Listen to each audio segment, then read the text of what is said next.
ये रायपुर आकाशवाणी केंद्र है। इस संगीत के बेला में आपको लेकर चलते हैं उस दौर के सुपरहिट गीत दिलीप सडंगी और लोपिता मिश्रा के स्वर में, जिसमें संगीत दिया है डीजे सागर कांकेर।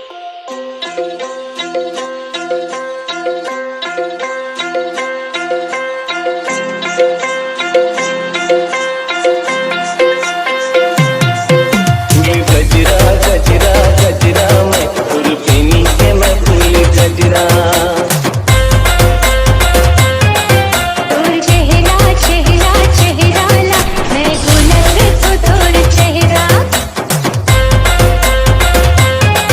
फूल गजरा गजरा गजरा मैं फूल पीनी के मैं फूल गजरा। तोर चेहरा चेहरा चेहरा ला मैं गुलक तो तोर चेहरा।